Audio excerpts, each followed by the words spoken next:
ॐ अथ देवी माहात्म्यम्। ॐ श्रीदुर्गायै नमः। अथ सप्तमोऽध्यायः। ध्यानम्।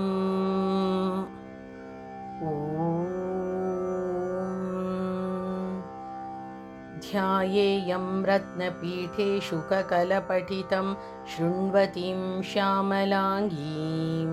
न्यस्तैकाङ्घ्रिसरोजे शशिशकलधरां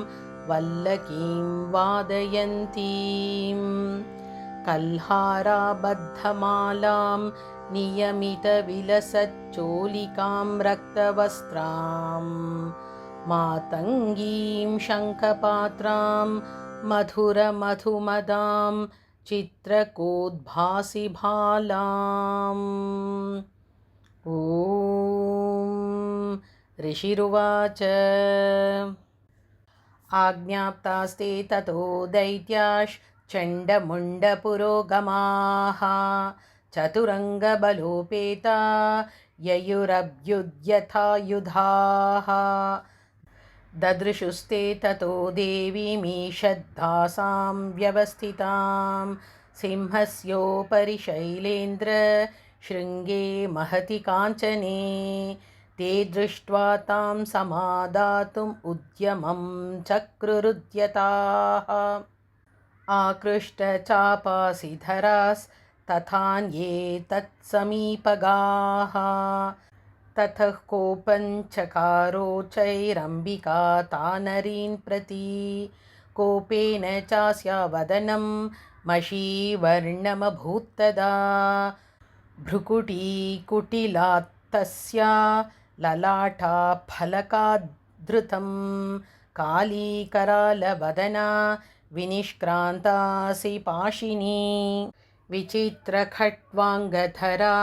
नरमाला विभूषणा द्वीपी चर्मपरिधाना शुष्कमांसाति भैरवा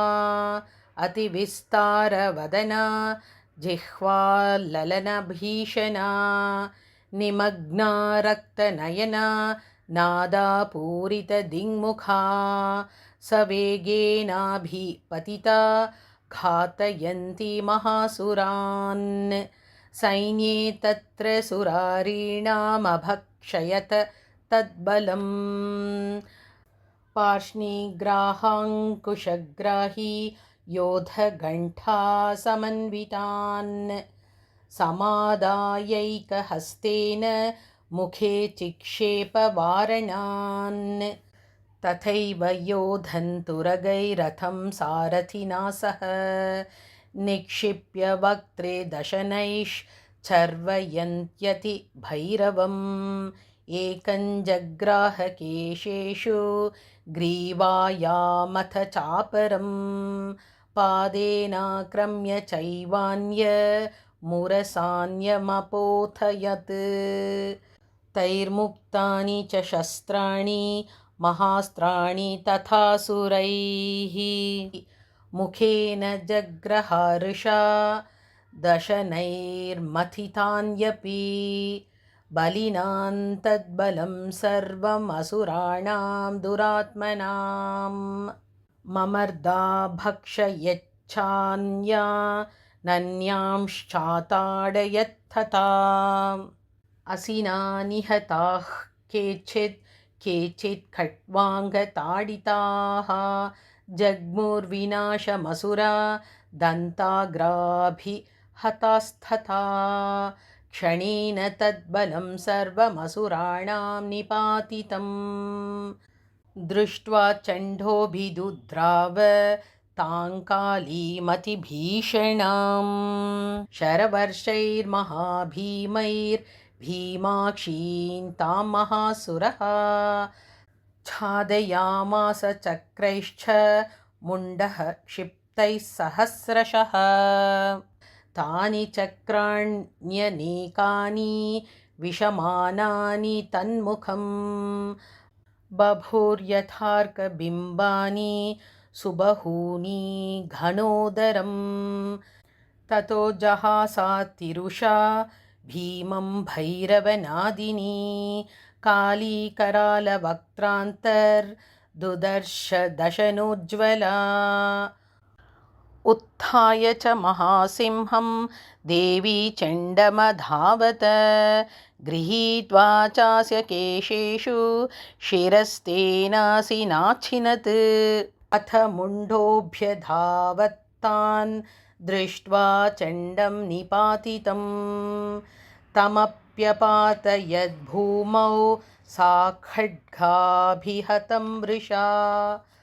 हतशेषं ततः सैन्यं दृष्ट्वा चण्डं निपातितं मुण्डं च सुमहावीर्यं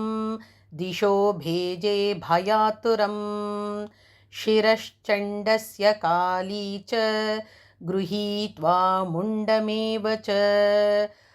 प्राह प्रचण्ड अट्टहासमिश्रमभ्येत्य चण्डिकां मया तवात्रोपहृतौ चण्डमुण्डौ महापशु युद्धयज्ञे स्वयं शुम्भं निशुम्भं च हनिष्यसि ऋषिरुवाच तावानीतौ ततो दृष्ट्वा चण्डमुण्डौ महासुरौ उवाच कालीं कल्याणी ललितं चण्डिका वचः यस्माच्चण्डं च मुण्डं च गृहीत्वा त्वमुपागता चामुण्डेति ततो लोके ख्याता देवी भविष्यसि ॐ इति श्रीमार्कण्डेयपुराणे सावर्णिके मन्वन्तरे देवीमाहात्म्ये चण्डमुण्डवधो नाम 7मोऽध्यायः।